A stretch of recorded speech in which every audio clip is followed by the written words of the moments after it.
I'm so happy to be starting this incredible festival with Rebbetzin Yehudis Golshevsky. She's director of Shifti, an international women's Torah center based in Yerushalayim. And Rebbetzin Golshevsky, she's been a well-known Torah educator in Jerusalem and abroad for nearly 30 years with students from all over the world. She's a published author, editor, translator, but teaching Torah is her first love. You can learn more by going to shifti.org.il. I'll put the link here so you can learn more about her incredible work. And she's going to be speaking to us about the topic of Gevurah within Gevurah, back from the dead, and focusing on Perek 30, Perek Lamed, chapter 30. So if you could take your Sefer out and you'll be able to follow along with her. As we're in the time of Sefirah, we're in the week of Gevurah. So without further ado, I give you Rebbetzin Golshevsky. Thank you for being here. Thank you so much for having me. Orly, I love your words, and I love whenever it's happened before that I've participated, and every time I hear you, I'm very inspired by your own enthusiasm and your own love of the Tehillim and your desire to share it and be mizakah. So it's really Baruch Hashem. Thank you. It's a mutual feeling. Thank you. So when I was asked to participate, it was very open. What perek do you want to do? And the perek that first came to my mind, even though I'm saying Tehillim my whole life and learning Tehillim and teaching it, but I immediately hit upon Perek Lamed, the 30th chapter. I think it has to do, how it is with Tehillim very often is that we can have different periods in our lives where we connect very deeply to a particular perek. Because of events that are going on in our lives or different things that strike us or resonate for us. And sometimes we sort of get stuck with, where we hit on a certain perek where we feel very connected. So Perek Lamed was calling out to me very much. And I was trying to think about why that was. And the truth is, even though we called this session Gevurah Shebegvurah, it's not Gevurah Shebegvurah. Today was Tiferes Shebegvurah. And tonight, I already counted Sfiras, so tonight is Netzach Shebegvurah, where, between Chutz La'aretz and Eretz Yisrael, so whether today is your 10th day or whether it's already the 11th day, whether you're in Australia maybe and it's already tomorrow, so wherever everybody is, we're sort of between 10 and 11, right? Wherever we are. We should be somewhere between 10 and 11. And so even though when I sent in the blurb of Gevurah Shebegvurah, I was thinking, I don't know why, for some reason I was thinking about Shabbos. But it all is part of a theme. Now, how does it integrate together with Perek Lamed? First of all, the 30th chapter is a chapter with which everybody should have a lot of familiarity because it's part of the tefillah every day, right? It's an introductory additional perek to Psukei de Zimra, and so it's a preliminary in a certain sense, but it's also, there are special times during the year when we have it additional, it's like it's a tosefet, it's an addition that in many communities we sing, especially during Chanukah. We either sing it, we say it. So we have, very deep relationship with this Perek Lamed. Now, Perek Lamed on the surface, right, is Mizmor Shel Chanukat Habayit LeDavid. So it's about the inauguration of a house. And even though David HaMelech did not live to see the Beit HaMikdash built, he devoted his life to, the picture behind me, my Zoom background is Kever David. So, and that Chassid who's there saying Tehillim behind me, he's like that Yerushalmi guy. He never ever leaves. He's so devoted to the Tehillim. He never goes anywhere.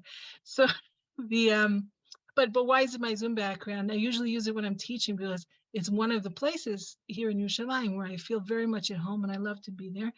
So it makes me feel comfortable and good to have it, sitting in the background. Even if I'm not there, I'm sort of there.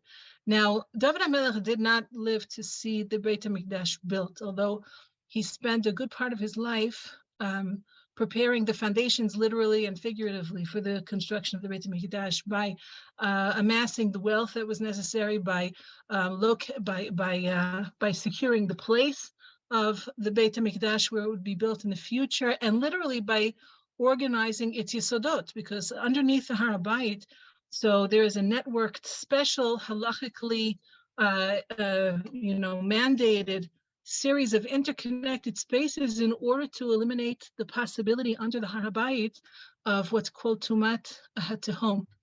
And that means that there should never be, on Har HaBayit, there should never be any possibility of the impurity that comes from a dead body having somehow gotten into the waterways or the spaces in the underground chambers that are beneath, like that honeycomb of spaces, because the limestone upon which Yerushalayim is built, it erodes. And so in all those spaces is an incredible amount of water. If anybody's been down into the tunnels, in the tunnel tours that are beneath the Har HaBayit, so you get a sense. Now, beneath, lower down, David HaMelech constructed al pi halacha.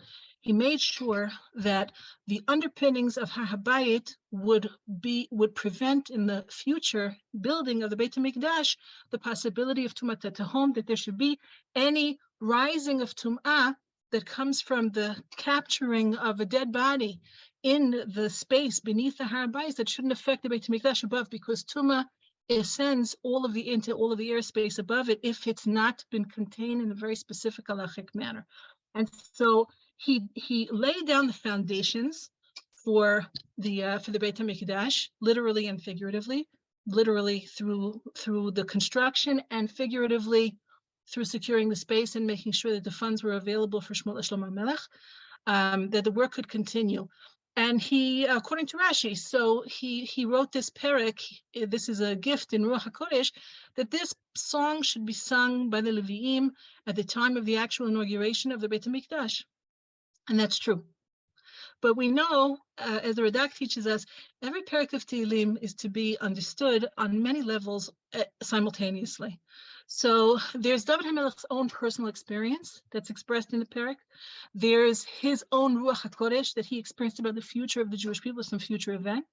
There's the personal way in which every Jewish soul experiences that perek on the personal level, and all the enemies are our internal enemies, and all the obstacles are our internal obstacles and our external obstacles.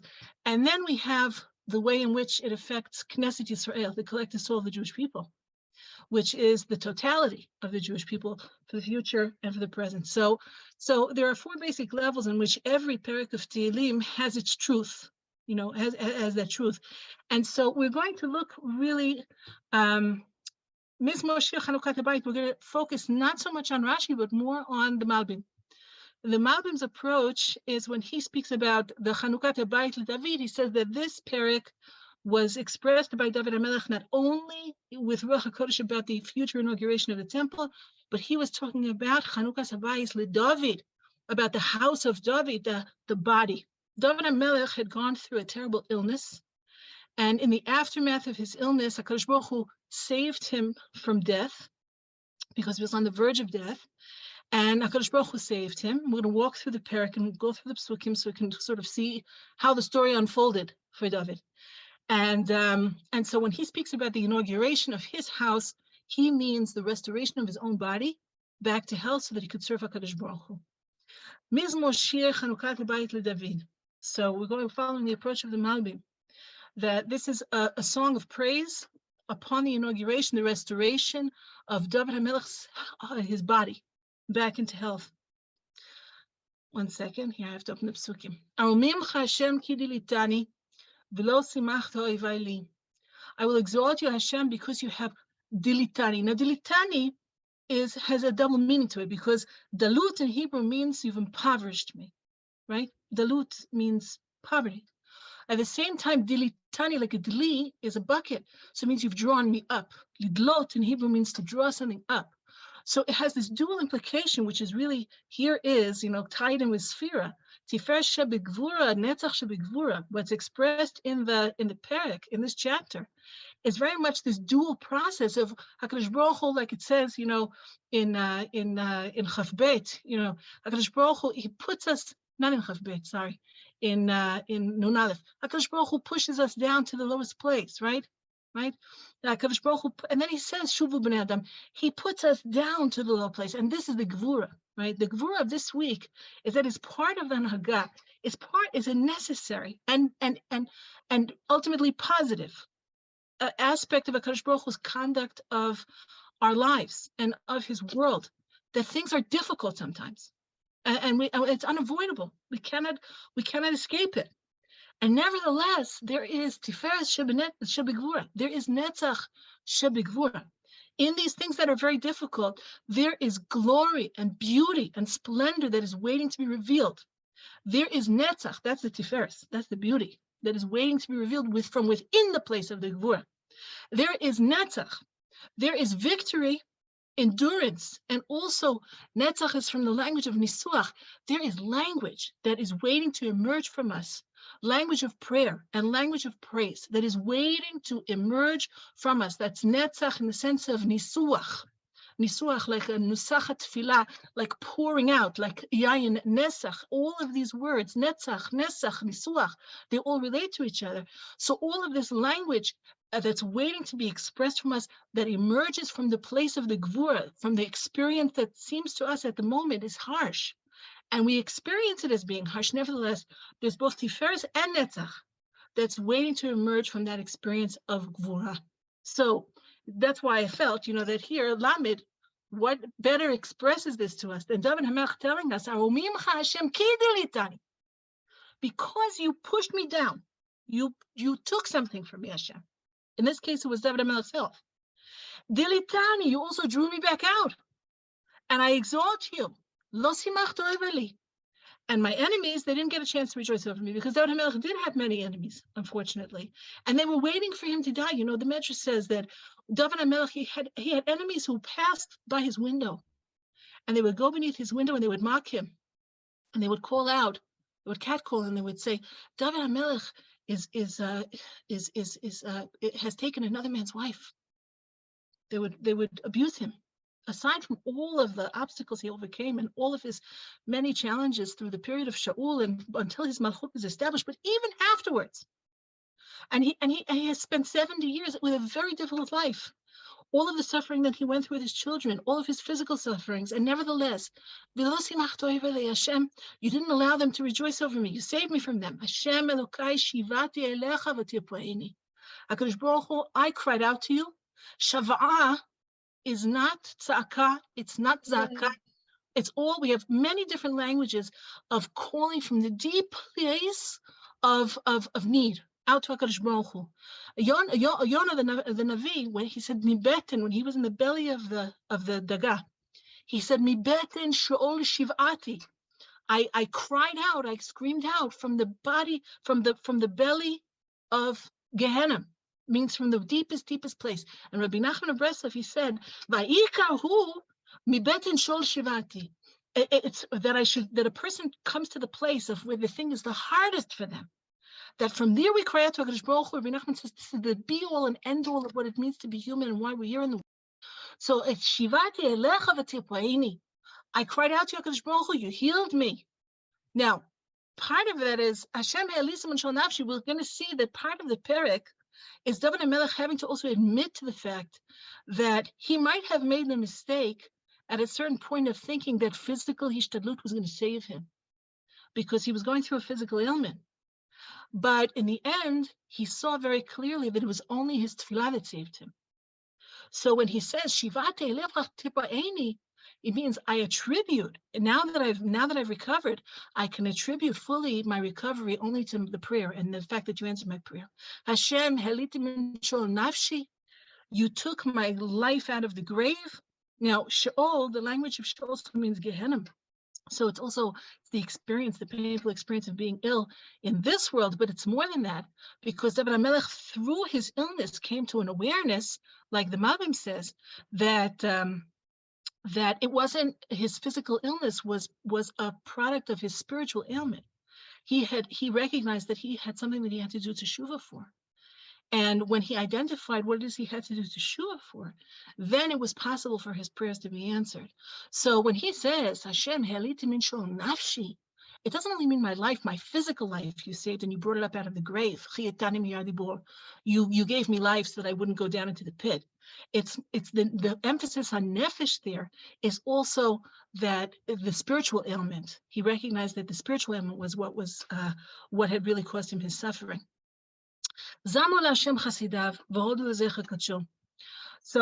as is typical with David HaMelech, when he is awakened to sing his Hashem's praises, and when he is, when he is aroused, he feels this. To call out Hakadosh Baruch Hu. He also invokes that everyone else should be involved in this. He wants everybody else to be activated to do this kind of tefillah, which is, of course, that's something that it's an idea that comes again and again throughout the words of David HaMelech, that it's not enough for him to praise HaKadosh Baruch Hu. It's not enough for him to pray to HaKadosh Baruch Hu, but he always wants to share that with the Jewish people, to come along with him and be inspired with him. Hashem's anger, it's only for a moment. It's an instant. But life is what he desires. Now, Chayim B'Tzono can also be read to mean Chayim B'Tzono. If Hashem wants it, a person will live, right? Chayim B'Tzono, like our lives are in his, at the mercy of his will, so to speak. But at the same time, Chayim B'Tzono has a double meaning. It means, what does Hashem really want? He wants us to suffer. He wants us to die, Chalila? No, he wants Chayim. He wants us to live. He wants us to enjoy our lives. He wants us to Kilo Yachpotz B'Mos HaMeis. HaKadosh Baruch Hu doesn't have any desire whatsoever for people to suffer. He only wants us to go through the process, if we have to go through whatever process of teshuvah and cleansing that we have to do in order to be able to enjoy life in this world, life in the next world. You go to sleep crying, but you wake up in the morning and you're celebrating. That is what HaKadosh Baruch Hu wants for us. David HaMelech admits now that it's a public, it's an expression publicly of his tshuva. David HaMelech said, when I was considering only, like the Malbim says, I was considering my physical health, my strength. I thought, B'Shalvi, in my serenity, in my, my feeling everything, all is right with the world. How on earth could I ever falter? Why would I get sick? Because I'm powerful and I'm strong and I'm healthy and I'm well.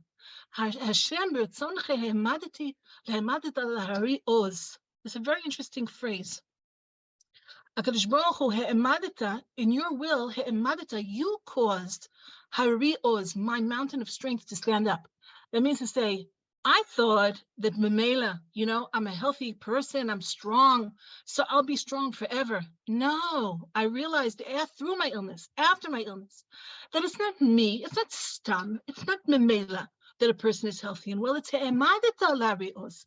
All along, you were empowering me. All along, you were strengthening me. He started Panecha. You hid your face away from me. Hayitinifal. The instant you took away your hashgacha, keeping me vital, keeping me healthy, immediately I was in a state of confusion. Elecha Hashem ekra ve'el Hashem etchanan. I'm only crying out to you, and it's only to you that I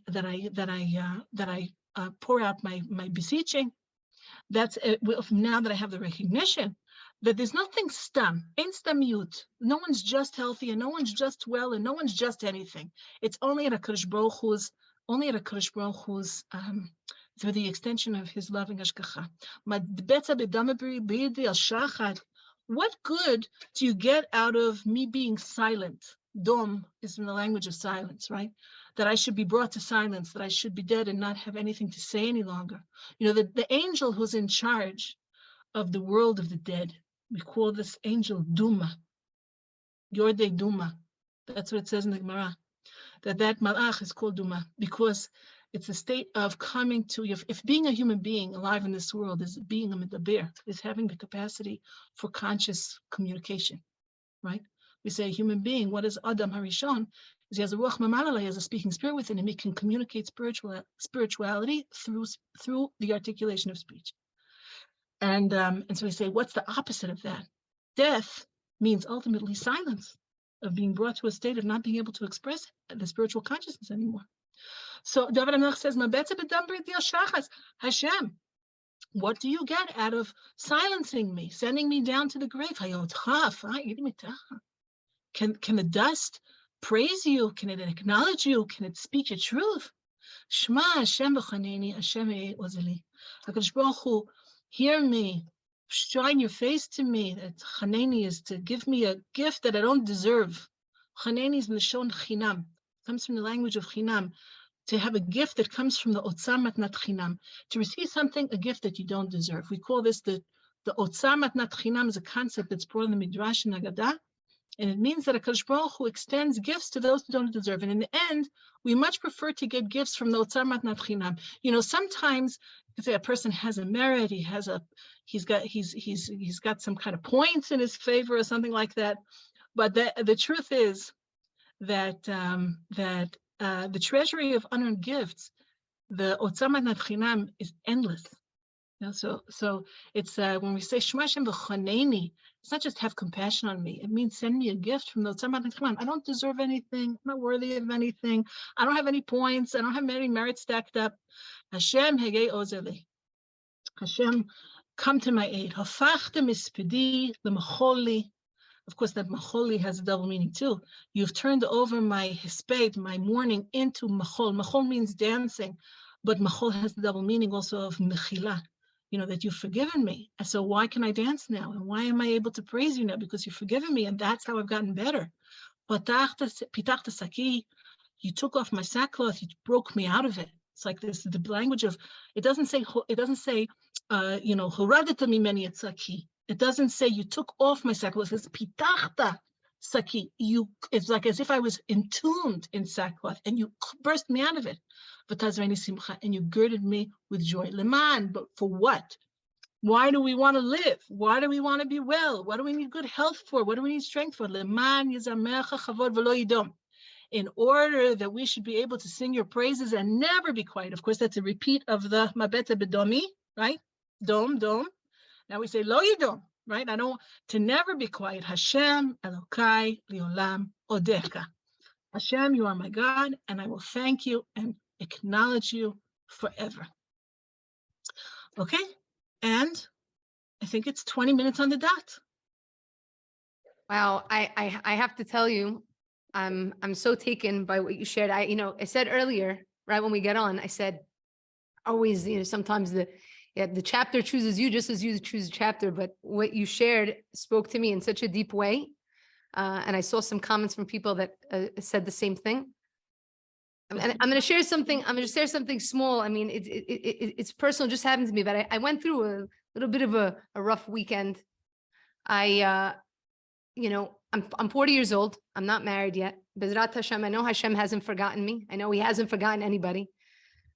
And I was, sometimes getting your hopes up or thinking, oh, something is about to happen, and then it doesn't, and then it's supposed to about to happen again. And I said, I totally got crushed over this weekend, and I just felt Hashem. And I went to the kotel and I said, Hashem, I don't know what you want I don't know what you want me to do. And I started crying. And I said, imagine 22 years since I'm 18, okay? Marriage is always a very big thing, having a family, bringing a legacy into the world, having a child, such a tremendous thing. I said, imagine trying to do something, accomplish something for 22 years and not succeeding at accomplishing it. I said, what am I supposed to do? I really felt destroyed. And a friend of mine yesterday, she said to me, and I told her, I was crying at the kotel. She goes, you got there. You got to that low point, because it says in the Tefillah and Amidah, it says, memit umechayeh. It says, Hashem, memit umechayeh.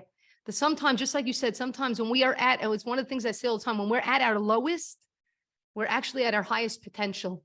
It's not because Hashem wants to hurt us. It's not because he wants us to suffer. It's because he wants us to find strength within ourselves that we would never have been able to tap into unless we got to that specific place. And what you shared, honestly, really brought me a tremendous amount of chizuk. I know that there's going to be the mechayeh. I know it. I already know it, even in this low place. That's why, it's also that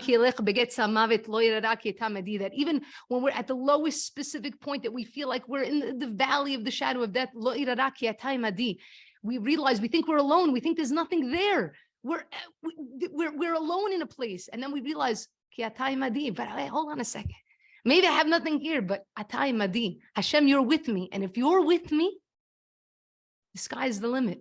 There's only one way to go, and that's up. So I just want to thank you personally, because you really, I needed this chizuk. Hashem knew it, and I appreciate you sharing such beautiful words.